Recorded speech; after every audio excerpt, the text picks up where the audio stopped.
Yon, good morning mga boss. So ito na nga, 4:44 AM ngayon at Lunes. Lunes na naman, so may pasok na naman. Bakit kaya ganun, no? Kapag Lunes, sobrang nakakatamad pumasok, sobrang nakakatamad kumilos. Pagkatapos ng 2 araw na pahinga, Sabado at Linggo, parang kulang pa rin. Ewan ko din, baka kulang yun. Baka talagang sobrang tamad ko lang.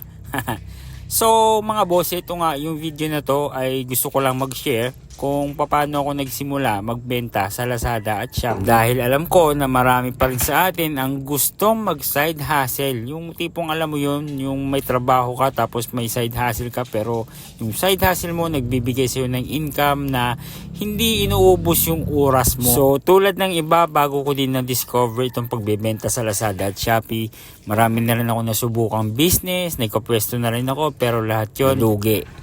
So ito nga siguro yung para sa akin, kasi ito yung naging business ko na hanggang ngayon siguro mga 3 years na nagbibigay pa rin sa akin ng income. So gusto ko lang i-share kung paano ako nagsimula ng halos walang kapital. Pero bago yan mga boss, ito muna, magkakape tayo.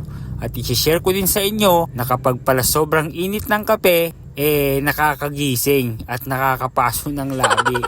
So ito na nga mga boss, simulan na natin yung istorya. So siguro way back 2021, alam ko patapos na yung pandemic nung time na yun. Siguro mga bandang September, ay nung time na yun nagtatrabaho pa ako sa isang malaking bangko. At ang trabaho ko ay isang account officer, kung saan naghahanap kami ng mga negosyante para alokin namin ng loan ng bangko. So sa araw